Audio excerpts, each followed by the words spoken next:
compétitive. Mais finalement, c'est la faute des femmes elles-mêmes. Parce C'est qu'elles pas la- elles vont dans ce les n'est pas- partis politiques pour faire le Ce n'est job. pas que la faute des femmes. C'est-à-dire que les partis politiques doivent fonctionner comme des incubateurs.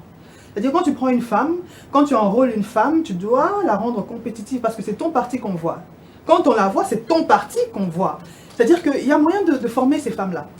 Il y a moyen de les mettre à jour par rapport aux actualités et tout ça. Parce que tu peux avoir envie de travailler pour le pays, mais il y a certaines choses qui t'échappent, certaines données qui t'échappent. Et tu dois obtenir ces données dans ton parti politique. Il faut un encadrement pour les femmes. Et ça, c'est ce qui Mais il y a la manqué. Ligue des femmes dans tous les partis politiques. Les présidents des Ligues des femmes, je sais pas moi, sectionnaires, etc., ne s'occupent pas d'encadrer les femmes. Qu'est-ce que vous voulez que Non, les présidents de encadrer partis les femmes politiques font? en leur disant de faire le dialélo. Non, mais La c'est ça. plupart Alors, ce des- sont les leaders dans les partis politiques qui ne jouent pas leur rôle. Mais justement, c'est un problème. Parce que l'idée ne doit pas seulement venir de la femme. L'idée doit venir du leader du parti. Parce qu'il veut que son parti soit parmi les partis qui sont à la crème, au-dessus. C'est-à-dire que quand tu as des membres, des femmes, c'est bien de critiquer, non, les femmes, elles sont ceci. Mais toi, qu'est-ce que tu fais? Il faudrait qu'on arrête de penser que le combat pour les femmes, c'est seulement les femmes qui doivent le porter. Non. Parce que quand une société ne va pas bien, elle ne va pas bien parce que les femmes sont mises de côté, n'est-ce pas? Parce que les hommes travaillent seuls. Aujourd'hui, les hommes ont l'impression que le combat des femmes, c'est pour les castrer, Mais on dit pour qu'on les mettre on mal en à fait de l'aise. trop. Alors Les qu'en femmes fait, en parlent tout le temps. Vous voulez justement, la parité, il y en a déjà. Mais qu'est-ce que vous voulez encore? Voilà pourquoi je dis ceci, j'avais pas fini. Ils disent ça parce qu'ils n'ont pas compris que outiller la femme ou permettre à la femme de s'autonomiser ou d'évoluer, c'est aider l'homme aussi.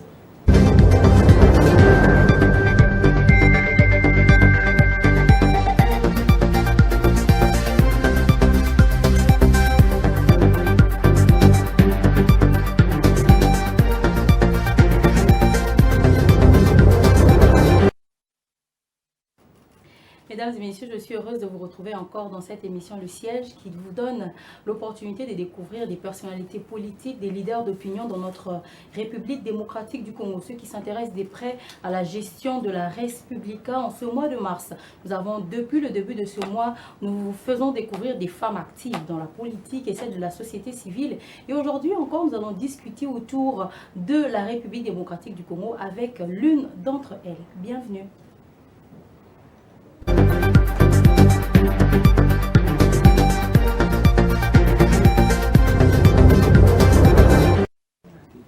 J'ai le réel plaisir de recevoir sur ce plateau Madame Nora Pindi. Elle est une grande défenseuse des droits de la femme, mais elle est également architecte de son métier de tous les jours. Et c'est une femme passionnée de la politique, passionnée de ce pays avec elle nous allons discuter, revenir sur les grands défis de la femme en politique. Merci d'avoir choisi de nous suivre encore aujourd'hui.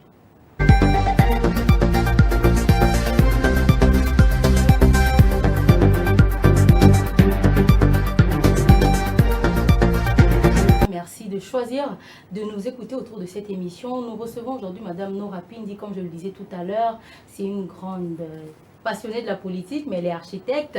Madame Nora, bienvenue sur notre plateau. Merci beaucoup, ma chère Grâce. C'est un plaisir de vous avoir. On va discuter autour de la RDC, mais plus précisément des femmes en politique. Alors, notre première question aujourd'hui, comment se porte la RDC selon votre regard de femme? Ça dépend du secteur. Par rapport à la population, la RDC se porte bien parce qu'on est très nombreux. Par rapport à la sécurité, ça ne va pas parce qu'à l'est du pays, il y a la guerre. Par rapport au social, ça ne va pas non plus parce que le dollar est en hausse et que voilà, le panier de la ménagère reste très faible, n'est-ce pas? Et du côté de l'éducation, ça va parce qu'il y a la gratuité de l'enseignement, oui. n'est-ce pas? Il y a aussi la gratuité de la maternité. La maternité, j'allais dire du côté de la santé, il y a encore beaucoup à faire. Donc, grosso modo, c'est ça. Sécuritairement, il y a encore beaucoup pour le pays. à l'Est aussi. Tout à fait. Il y a encore beaucoup à faire pour le pays. Mais il y a quand même des avancées aussi. Oui, il y a des avancées, mais c'est comme une goutte d'eau dans la mer, en fait. Hein. Oui, on ne remarque pas parce qu'on continue de souffrir. Le transport en commun est compliqué. Il y a des embouteillages dans la ville. Bon, on n'arrive pas à manger 3 fois par jour, comme à l'époque. Donc, il y a tout ça. On n'arrive pas à se faire soigner comme on veut. Donc, quand on relève tout ça, on se rend compte que c'est vraiment une goutte d'eau dans la mer, en fait, hein, tout ce qui se passe. Voilà. Alors, aujourd'hui, il y a une nouvelle législature. Qu'est-ce que vous attendez finalement de ce Parlement?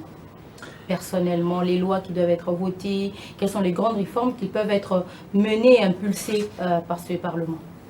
D'abord, par rapport aux femmes, hein, c'est vrai qu'on a de très bonnes lois déjà pour les femmes. Mais moi, j'aimerais quand même, je l'ai dit, je pense, une fois, j'aurais aimé que le système éducatif en fait puisse changer un peu, qu'on puisse révisiter ce système-là. Parce qu'on se rend compte qu'on nous apprend beaucoup de choses à l'école. On nous apprend l'histoire de l'étranger, on ne connaît pas l'histoire de l'Afrique, n'est-ce pas, en particulier. On nous apprend l'histoire de Jeanne d'Arc, on n'en a pas besoin. Je ne sais pas si vous en avez besoin, mais moi, je n'en ai pas besoin. Vraiment. Alors qu'en fait, il y a un certain nombre de choses qu'il faudrait apprendre aux élèves. On devrait plus nous apprendre Kimpa Vinta, par exemple. On devrait nous apprendre l'histoire des héros plutôt africains et des héroïnes africaines plutôt. Donc, il y a ça. Il faut qu'on apprenne aussi aux enfants l'entrepreneuriat. Parce que vous savez, si vous voulez compter des milliardaires ou des millionnaires dans un pays, il faut les compter parmi les entrepreneurs. Mais on n'apprend pas aux enfants comment entreprendre. Est-ce qu'on ne pourrait pas créer un cours d'entrepreneuriat, par exemple? Mais ça, c'est tout le système éducatif qu'il faut changer. Ce sont des réformes qu'il faut faire. Il faut faire une réforme. Il faut justement qu'une personne porte cette loi-là pour la réforme du système éducatif. Par rapport même à la santé aussi, il y a un certain nombre de choses qu'il faudrait aussi revoir parce qu'aujourd'hui, on se rend compte que dans certains hôpitaux, avant qu'on te touche, il faut que tu payes d'abord. Et ça, c'est dommage. Il y a gratuité de la maternité, c'est très bien, mais j'ai appris dernièrement qu'il y avait une jeune fille qui était quand même décédée, oui, justement à cause de la gratuité de la maternité. Mais il y a eu des sanctions après qui sont venues. Il y a des sanctions, oui. Oui. Maintenant, il faut justement essayer de revoir tout ça. Quand on a des lois comme ça, on les promulgue et tout ça, il faut suivre l'applicabilité en fait de ces lois-là. C'est très bien de voter des lois. Mais comment arriver d'abord... Mais l'applicabilité, c'est l'exécutif, c'est le gouvernement, c'est pas l'Assemblée nationale. Justement, le gouvernement doit prendre le relais. Le gouvernement doit prendre le relais. Et des fois, on se rend compte même que il y a certaines femmes qui ne connaissent pas leurs droits. Je parle des femmes. Certaines femmes, même certains hommes ne connaissent pas leurs droits. Pourquoi? Parce que on n'a pas vulgarisé en fait certaines lois. Parce qu'il faut les vulgariser aussi. J'ai vu des campagnes. Pendant la campagne électorale, il y a beaucoup de choses qui passent à la télé par rapport aux candidats et tout. Mais pourquoi ne pas faire des campagnes où on doit vulgariser justement certaines lois? Parce que ce sont ces lois-là qui vont justement nous aider à pouvoir bien vivre avec des bons citoyens dans la société. On vote des lois comme ça, mais on ne les connaît pas. On ne les connaît pas. Il faut arriver à vulgariser ces lois-là et que l'applicabilité, justement, que le gouvernement puisse prendre le relais et s'arranger pour pouvoir justement faire appliquer ces lois. Vous êtes une femme politique, vous avez postulé, vous avez été candidate aux élections qui viennent de passer le mois de décembre. J'aimerais que vous nous puissiez nous relater ici les difficultés que vous avez fait face, dont vous avez fait face personnellement et peut-être que toutes les femmes ont connu aussi. D'abord, je vais d'abord citer la première difficulté, c'est l'argent, les finances. Hein. Donc les femmes n'ont pas d'argent? Non, la plupart des femmes n'ont pas d'argent. Elles dépendent des hommes. Et quand ton mec ou ton mari refuse que tu postules, mais que toi tu as, entre guillemets, brisé le plafond de verre, tu as animé de cette envie-là de pouvoir travailler pour ton pays, il faut négocier, il faut négocier. Et encore que le monsieur, pour qu'il te donne l'argent, c'est beaucoup de négociations, comme j'ai dit. Et à part ça, il y a le fait que... Mais ça, c'est pour les femmes mariées, mais il y a aussi celles qui n'étaient pas mariées. Celles qui ne sont pas mariées, c'est encore pire. Parce que qui va te soutenir si ce n'est le parti? Il y a beaucoup de partis politiques qui n'ont pas reçu d'argent. Donc, quand déjà le parti n'a pas reçu d'argent, comment toi, candidat, tu vas faire pour avoir des sous? C'est vrai qu'il faut se préparer en amont, mais même quand tu te prépares en amont, il y a d'autres réalités. Il y a des réalités que vous travaillez sur le terrain. Site, voilà. Et ça, c'est très compliqué. À part ça, il y a également le fait que, certains partis politiques ont aligné des femmes parce qu'il y avait la gratuité, n'est-ce pas? Paiement de la caution. Oui, on avait un peu réduit par rapport à la caution, oui. Et si on n'avait pas réduit cette caution-là, vous pensez qu'on aurait aligné autant de femmes? Mais c'était incitatif. Donc c'est un problème. C'est un problème justement, parce que quand les partis politiques enrôlent des femmes, c'est pour qu'elles fassent le djalel. C'est pas pour qu'elles puissent être compétitives. Mais finalement, c'est la faute des femmes elles-mêmes. Parce qu'elles vont dans les partis politiques pour faire le djalel. Ce n'est pas que la faute des femmes. C'est-à-dire que les partis politiques doivent fonctionner comme des incubateurs. C'est-à-dire quand tu prends une femme, quand tu enrôles une femme, tu dois la rendre compétitive parce que c'est ton parti qu'on voit. Quand on la voit, c'est ton parti qu'on voit. C'est-à-dire qu'il y a moyen de former ces femmes-là. Il y a moyen de les mettre à jour par rapport aux actualités et tout ça. Parce que tu peux avoir envie de travailler pour le pays, mais il y a certaines choses qui t'échappent, certaines données qui t'échappent. Et tu dois obtenir ces données dans ton parti politique. Il faut un encadrement pour les femmes. Et ça, c'est ce qui Mais il y a la Ligue des femmes dans tous les partis politiques. Les présidents des Ligues des femmes, je sais pas moi, sectionnaires, etc., ne s'occupent pas d'encadrer les femmes. Qu'est-ce que vous voulez que les présidents encadrer les femmes en leur disant de faire le dialélo. Non, mais la plupart ce sont les leaders dans les partis politiques qui ne jouent pas leur rôle. Mais justement, c'est un problème. Parce que l'idée ne doit pas seulement venir de la femme. L'idée doit venir du leader du parti. Parce qu'il veut que son parti soit parmi les partis qui sont à la crème, au-dessus.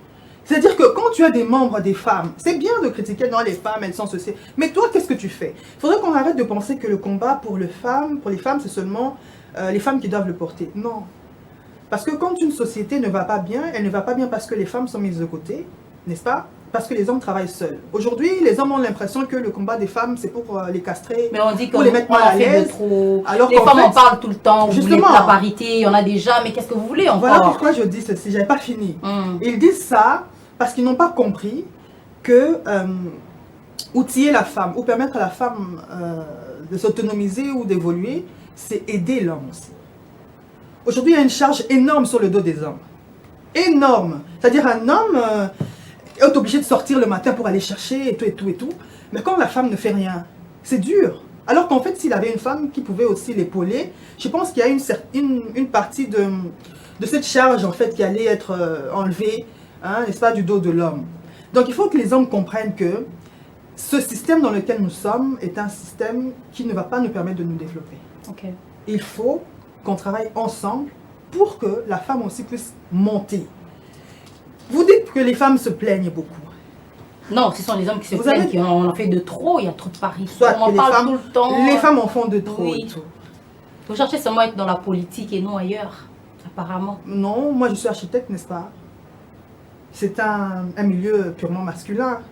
Mais je suis quand même, je suis arrivée à obtenir mon diplôme d'architecte. Donc c'est pas ça le problème. C'est-à-dire qu'il y a aussi le conditionnement, n'est-ce pas? Dès le bas âge, on nous conditionne d'une certaine manière. C'est-à-dire que les hommes, les garçons, on leur achète des ballons, les filles, on leur achète des poupées pour les préparer à la maternité. C'est-à-dire que ce conditionnement-là nous suit. À tel point que la plupart des filles préfèrent choisir des filières féminines plutôt que choisir des filières masculines. Donc c'est déjà à partir de là. Parce que quand tu achètes à un garçon un ballon, écoute, c'est un jeu qui le pousse à prendre des risques. N'est-ce pas? La voiture, c'est un jeu qui le pousse à prendre des risques. Parce que dans sa tête, je veux conduire, je veux conduire. Et quand tu conduis, tu prends des risques, hein, parce exactement. Que tu sais pas... Surtout à Kinshasa. Surtout à Kinshasa. Donc il y a ça déjà. Si on peut déjà arriver à réguler les choses hein, dès le bas âge, je pense que ça peut aller. Mais ça, c'est la maison, c'est les mamans à la maison aussi. Il n'y a pas que les mamans. Moi, je n'aime pas qu'on dise que l'éducation des enfants, c'est seulement la maman. C'est le papa aussi. Le papa aussi. L'enfant, on le fait à deux, non? Pourquoi est-ce qu'il faudrait que ce soit moi seul qui m'occupe de l'éducation de l'enfant? Donc, c'est le papa et la maman. C'est comme ça qu'il y a des hommes, ils sortent le matin, rentrent le soir, il n'a pas le temps de parler à ses enfants. Non, l'éducation, c'est le papa et la maman. Il y a des choses que la maman dit que le papa peut compléter pour que l'éducation de l'enfant soit complète, n'est-ce pas? Alors, il y a le problème de, du conditionnement qu'on peut résoudre par, encore une fois, à l'école, donc essayer d'insérer le cours d'égalité des sexes, pourquoi pas? Pour qu'on ait des jeunes hommes qui adoptent la masculinité positive et qu'on ait des jeunes femmes qui comprennent ce que c'est que le leadership féminin, n'est-ce pas? Qui comprennent ce que c'est que les violences basées sur le genre. Exactement. Il y a toutes ces choses-là qui doivent être justement apprises aux enfants très tôt à l'école. C'est vrai qu'à la maison, je peux avoir le temps de parler aux enfants et tout, mais l'enseignant passe beaucoup plus de temps avec mon enfant que moi-même. Surtout pour les mamans ou les papas qui travaillent. C'est-à-dire que tu vois l'enfant seulement quand tu rentres du travail le soir. Il a passé tout son temps à l'école. Alors, l'école prend le relais de ce que les parents ont déjà commencé. Donc, si on peut déjà apprendre aux enfants tout ça à l'école, je pense qu'on va vraiment résoudre un grand nombre de problèmes. Les femmes politiques, on y revient, mais les femmes politiques ne prennent pas beaucoup de risques aussi.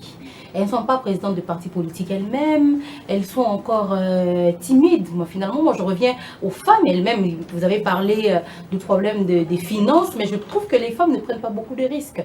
Quand il faut faire des regroupements politiques, il y a à peine, je pense, avoir vu Mme Fifi Masuka être à la tête d'un regroupement politique, mais il y a combien de femmes qui osent finalement? Il faut demander d'abord pour avoir un parti politique, qu'est-ce qu'il faut hein? Il faut de l'argent.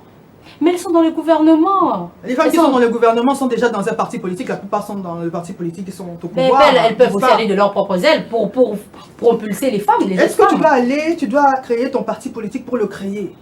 Non, tu crées ton parti politique parce que tu as une vision différente du parti dans lequel tu Mais es. puisqu'on cherche l'impulsion des femmes, une vision peut toujours être évolutive. Non, mais si dans ton parti tu es à l'aise, tu vas quitter pourquoi? Moi, je comprends pas ça. Moi, je pourrais comprendre que, voilà, tu es dans ce parti politique, il y a certaines choses qui se passent dedans, avec lesquelles tu n'es pas d'accord. Alors là, tu te dis, non, je ne peux plus continuer, je crée mon parti politique. Mais si tout va bien, tu vas créer ton parti politique juste parce qu'il faut impulser les femmes. Non, je trouve que ça n'a pas de sens. Les femmes qui veulent créer des partis politiques qui ont une autre vision, alors il faut les financer. Il faut de l'argent pour ça. Je me rappelle quand j'ai posé la question à une personne qui m'a dit, non, il faut 10 000 $ pour avoir tout ça et tout. Combien de femmes ont 10 000 $ dans leur compte? Combien? Est-ce que c'est vraiment question d'argent ou bien c'est question d'idée? C'est d'abord une question d'argent. Parce que tu peux avoir des idées, mais tes idées, là, tu ne sais pas les mettre en musique. Mais parce que tous les hommes n'ont pas aussi les 10 000 $. Les hommes ont plus d'argent que les femmes. La plupart des hommes il y a de plus en plus de femmes entrepreneurs aujourd'hui, plus que les hommes. Oui, il y a des femmes entrepreneurs, mais pas plus que les hommes. L'entrepreneuriat des femmes, il y a deux types de femmes entrepreneurs. Il y a des femmes entrepreneurs qui, et ce type-là est plus répandu, qui entreprend pour manger au jour le jour. Celles qui sont dans l'informel. Qui sont dans l'informel, celles-là. Et c'est ce qui est le plus répandu aujourd'hui. Il y a des femmes aussi qui entreprennent parce qu'elles veulent créer leur société, leur entreprise et tout ça. Il y en a très peu qui arrivent justement à éclore et à développer leur entreprise. Par contre, la plupart d'hommes, remarquons même dans les entreprises, les postes clés sont attribués aux hommes. Vraiment, quand tu essaies de faire un recensement et tout, tu vas te rendre compte que les directeurs, il y a plus de directeurs hommes que femmes. Il y a plus de chefs de division hommes que femmes. Ce qui fait que les femmes ont encore un problème du côté financier. Exactement. Elles ont un problème du côté financier. Donc il faut qu'on arrive à solutionner ces problèmes-là. Aujourd'hui, moi, si j'ai de l'argent, je crée mon parti politique. Mais j'en ai pas assez. Ah oui, j'en ai pas assez. J'en ai pas assez entre les enfants, entre partis politiques et tout ça. Je me rends compte que je n'ai pas assez d'argent à mettre pour créer un parti politique. Alors qu'est-ce que je fais? Je me greffe dans le parti politique. Mais est-ce que les autres femmes vont vous suivre dans cette idée? Parce que finalement, les femmes, est-ce qu'elles se soutiennent suffisamment? Il y a ça aussi. Ça, c'est un problème sérieux. J'espère que elles vont m'écouter et qu'elles vont changer de fusil d'épaule parce que ça, c'est un problème. Le fait que les femmes ont du mal à soutenir les autres femmes, n'est-ce pas? Je ne sais pas si elles s'imaginent qu'on va arriver à concrétiser, n'est-ce pas, nos projets de femmes dans l'égalité des droits en continuant à marcher comme ça. Je ne sais pas. Dispersé. C'est très compliqué. Il faut qu'elles comprennent qu'il faut qu'on fasse front commun lorsqu'il y a une femme. Moi, je regrette, hein, j'ai été coachée par Madame Marie-Josée Ifoku, c'est ma mentor dans la politique. Et j'ai eu très mal quand j'ai vu qu'il y avait des femmes qui la critiquaient quand même. Il faut qu'on arrive à parler d'une seule voix. Une femme qui arrive à se lever parmi les hommes et à postuler comme président de la République, moi je pense que toutes les femmes devraient la soutenir. Exactement, elle est passée puisque nous sommes très nombreuses. Plus nombreuses. Il n'y a pas qu'elle, il y a Madame Billet aussi. Joël, oui. Joël Billet. Pourquoi les deux sont allés en position dispersée? De manière dispersée. On est vraiment à la fin de cette émission. Une dernière question. Vous pensez qu'une femme à la primature gérerait mieux? Absolument. Absolument. Tout à fait. Directement là. Ouais. Pourquoi? Il suffit de voir comment les femmes gèrent leur foyer ou gèrent les ménages. Bon, je peux même mettre le ménage de côté, mais il y a une étude qui a montré que les entreprises qui étaient gérées par les femmes avaient un meilleur rendement. La femme a la gestion en elle. Et il faut ce soupçon de compassion et d'empathie pour pouvoir travailler efficacement pour le pays, pour pouvoir penser aux autres. Parce qu'aujourd'hui, je suis désolée, ce qui caractérise le Congolais, c'est plutôt l'égoïsme. Exactement. Que ce soit en bas ou en haut, quand je regarde comment les gens conduisent à Kinshasa, il n'y a pas de courtoisie. Tu peux demander à passer, le monsieur n'entend pas, il continue. En fait, on ne pense qu'à soi. Même les personnes qui sont au pouvoir aujourd'hui, quand on le nomme, il se dit, bon, comment je fais pour assurer mes arrières, pour avoir déjà un immeuble ou quoi? Au lieu de penser d'abord travailler pour la population. Moi, je pense que la femme pourrait faire mieux. Les derniers mots pour cette émission aujourd'hui. Ils ont fait 65 ans, 63 ans, oui. Les hommes, n'est-ce pas? Pour quel résultat? Il serait peut-être temps qu'on laisse aussi aux femmes. Très bien. Voilà. Merci beaucoup, Madame Nora. On vous a découvert aujourd'hui. Je pense que ce n'est pas la dernière fois. On aura un autre temps un peu plus long pour parler de vous et de vos aspirations. Merci d'être passée sur notre plateau. Madame Grace.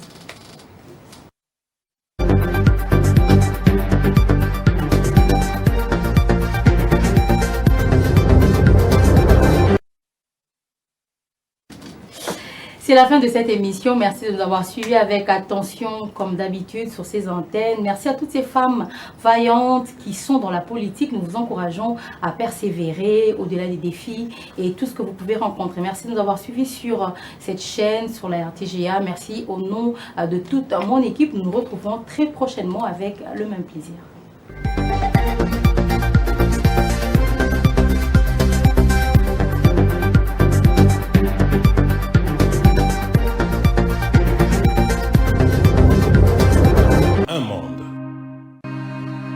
RTGA, mieux qu'une chaîne, un monde. RTGA.